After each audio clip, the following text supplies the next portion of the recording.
Você sabia que o Gypsy Danger tem uma falha de engenharia desenhada de propósito nas costas dele? Dá uma olhada nessa placa na nuca. Eu vou te provar hoje que ele nunca foi feito pra sobreviver. Fala, meu querido, eu sou o Gabriel, cara, você tá bem? Quando você assiste Pacific Rim, é fácil focar na pancadaria e nos kaijus, mas a verdade é que os materiais oficiais e as HQs mostram muito mais do que os filmes. Por exemplo, mano, você sabia que existe um motivo técnico pro Gypsy ser exatamente como ele é? Pois é, cara, isso muda completamente o jeito que você assiste ao filme, mas enfim, vamos pro vídeo que eu te falo tudo lá.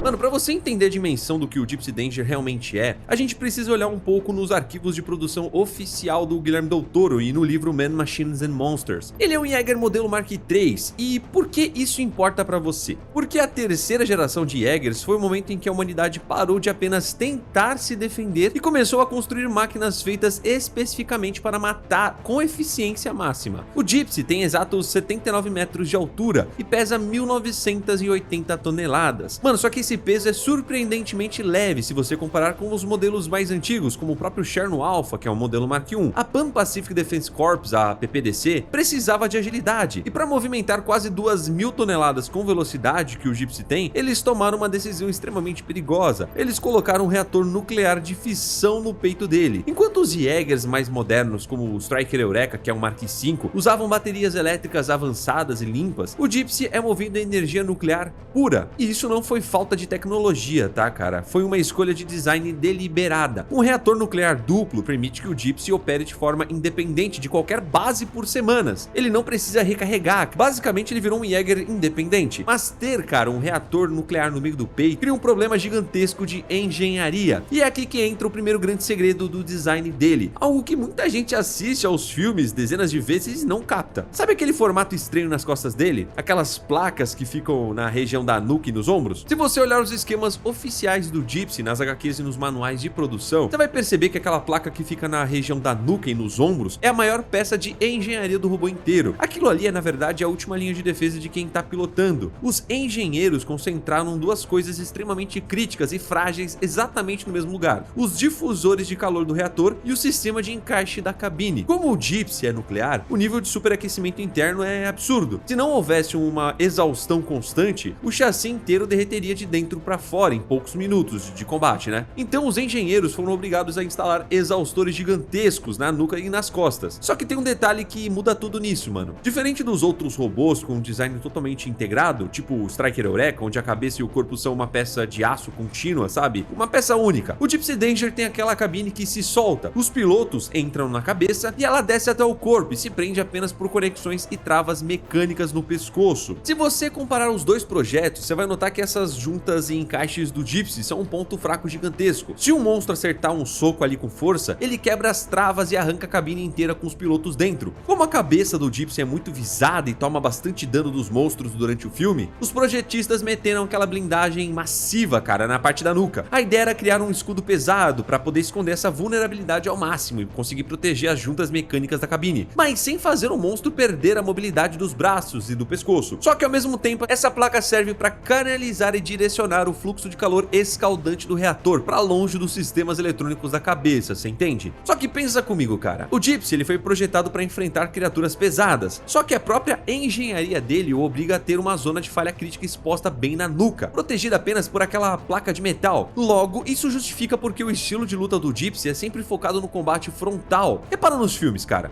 os pilotos sempre mantêm o inimigo na linha de visão da frente. Os primeiros kaijus eram mais lentos e atacavam indo direto pro peito, então o Gypsy só precisava ter a visão frontal livre para poder descer a porrada. O problema é que os kaijus continuaram evoluindo, e a PPDC sabia que se um kaiju conseguisse cravar as garras ali e arrancar aquela placa traseira, cara, acabou. E foi exatamente essa vulnerabilidade somada a um erro de cálculo que acabou levando ao desastre no Alasca, o dia em que o Gypsy acabou morrendo pela primeira vez, né, mano? Ah, mano, e antes da gente continuar, eu só queria te pedir um favorzaço. Se você gosta dos conteúdos, já deixa um comentário rapidão aqui embaixo e compartilha, cara. Eu sei que nem todo mundo tá tá recebendo as notificações dos vídeos, e dando essa ajuda, o algoritmo entende que o conteúdo tem valor pra você e ajuda o canal, né, mano? Então eu agradeço demais. Bom, voltando aqui, vamos lembrar da luta contra o Knifehead no começo do filme. A maioria das pessoas acha que o Gypsy perdeu aquela luta porque o Kaiju era grande demais, ou porque atacou de surpresa no meio da tempestade. Só que a verdade, que é inclusive canônica, fica clara quando você cruza os dados com a novelização oficial do filme. Até o ano de 2020, os Kaijus eram classificados em categorias 1 e 2. A armadura do Gypsy era feita de uma liga de ferro e aço sólida, né, o suficiente para poder resistir a impactos frontais dessas categorias mais baixas. O Knifehead não era só um monstro maior, cara, e mais pesado. O design da cabeça dele, aquele formato de faca, evoluiu especificamente para explorar aquela exata falha no pescoço. Os precursores estavam estudando a engenharia humana de perto a cada batalha, você lembra disso? Eles perceberam que a placa na nuca era um escudo para alguma coisa importante. Repara bem na cena da luta, cara. Quando o Kaiju ganha vantagem, ele não tenta esmagar o peito do robô, onde a armadura é mais grossa. Ele mira direto na parte superior, destruindo a estrutura que prende a cabine e rasgando a blindagem de proteção. E é exatamente por isso que ele consegue arrancar o Yancey Beckett de lá de dentro com tanta facilidade. A junta mecânica, mano, acabou falhando ali. O Rayleigh sobrevive, ele consegue trazer a carcaça do robô de volta pra costa, mas o estrago já estava feito. E é aqui que tá a grande virada, mano, e eu vou te explicar.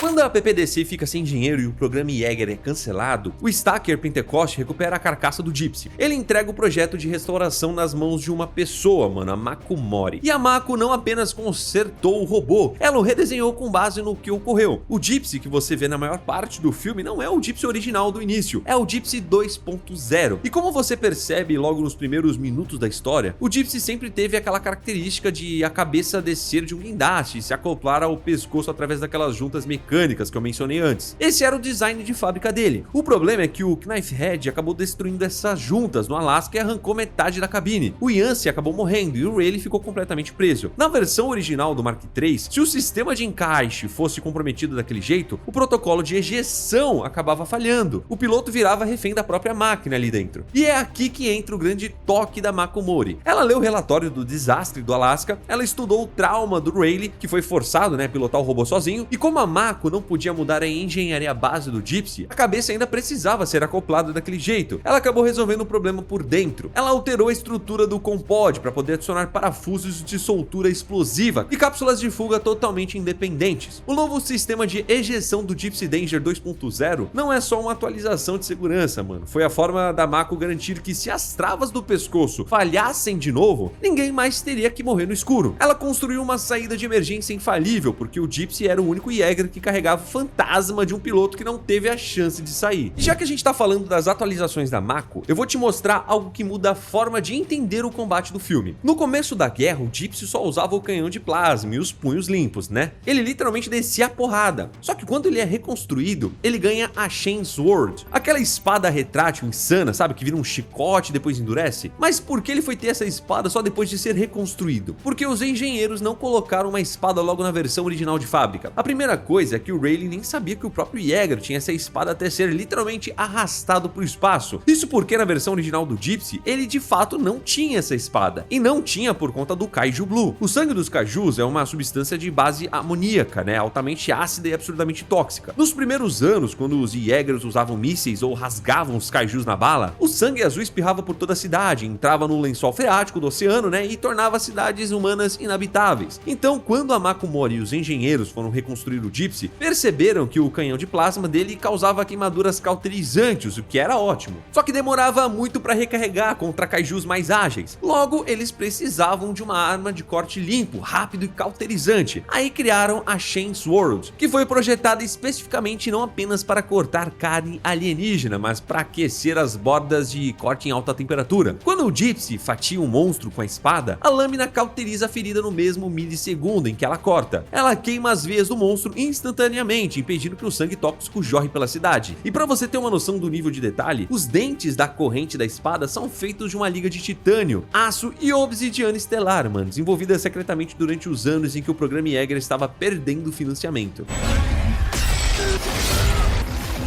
E tem outro detalhe técnico do Gypsy que eu acho importante a gente ressaltar aqui. Todo mundo lembra da batalha de Hong Kong, quando o Kaiju Letterback solta um pulso eletromagnético gigantesco, né? Ele desliga todos os sistemas da base, destrói os helicópteros e apaga o Striker Eureka, que era o robô mais avançado do mundo na época. Só que o Gypsy Danger não sofre nada. O filme fala bem rápido que ele é analógico, mas o que isso significa na prática? E eu vou te explicar agora. Os Jaegers modernos do Mark IV em diante usam circuitos impressos de microprocessamento para poder conectar os movimentos dos pilotos aos pistões do robô. É tudo digital, mano, com a placa-mãe de um computador moderno para poder garantir reflexos ultra rápidos. O problema de circuitos digitais refinados é que um EMP frita os caminhos de energia na hora. O Gypsy, sendo nuclear, ele não usa um sistema primário digital para poder mover os braços. A interface neural vai direto para relés de energia física. É quase como as engrenagens de um relógio de bolso ou de cabos de aço de um acelerador de carro antigo, só que em uma escala de quase 80 metros de altura. O Gypsy usa um circuito fechado isolado de radiação, e como ele foi construído em torno de um reator nuclear, todos os cabos internos do Gypsy possuem um revestimento ultra espesso de chumbo para evitar que a radiação do próprio núcleo matasse os pilotos ao longo do tempo. Então, o que protegeu o Gypsy Danger do Kaiju não foi sorte, cara, foi o fato de que a tecnologia perigosa dele exigia proteção contra a radiação. O chumbo que isolava o reator acabou bloqueando o pulso magnético do Letterback, o que era o maior risco para os pilotos originais, acabou sendo a salvação da humanidade inteira. Legal isso, né?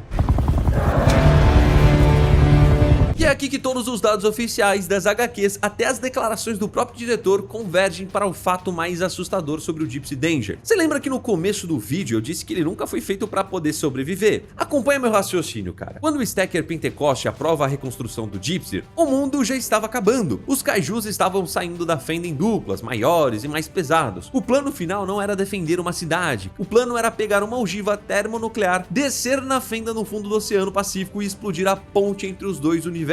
O Striker Eureka ia carregar a bomba nas costas, certo? Mas se você olhar o projeto de restauração da Makumori, o Gypsy foi redesenhado para operar em pressões absurdas de oceano profundo, algo que o design original da patrulha costeira não exigia. Ele acabou ganhando sistemas de sangria de fluido hidráulico, cara, que usam a própria água do mar para poder resfriar os motores. Mas por que fazer isso em um Jaeger que, em teoria, só estava lá para dar cobertura para o Striker? A resposta amarga que a lore nos dá é que o Pentecost já sabia das chances. Ele e a Mako protegeram o novo Gypsy Danger como um plano B kamikaze desde o primeiro dia de solda do hangar. O reator duplo no peito do Gypsy, quando os mecanismos de segurança de resfriamento da nuca são desligados manualmente, atinge uma massa crítica capaz de vaporizar um buraco de minhoca interdimensional. O Gypsy Danger 2.0 não foi reconstruído para ser um guardião, ele foi projetado secretamente para ser a própria bomba termonuclear, caso a ogiva falhasse. Cada detalhe que eu te mostrei, mano, o compod ejetável para poder salvar os pilotos no último segundo, o núcleo que era nuclear acessível pelos comandos analógicos, a espada de corte limpo para não desperdiçar energia como mísseis, né? Tudo isso foi montado para garantir que o Gypsy chegasse ao fundo do oceano, virasse uma estrela moribunda e explodisse. Então, desde o começo da reconstrução dele, o Pentecost já foi com a intenção dele ser a última opção, não foi só uma coincidência de fatos, entende? Quando a gente junta todas essas peças oficiais, o Gypsy deixa de ser só um robô genérico de filme de ação, e você percebe que na real ele foi a maior cartada da humanidade, não porque ele era o mais rápido ou o mais moderno, mas porque era o único feito exclusivamente para se sacrificar com muita eficiência. Mano, já deixa o like e segue o canal, fique com Deus, um abraço a nós, tchau!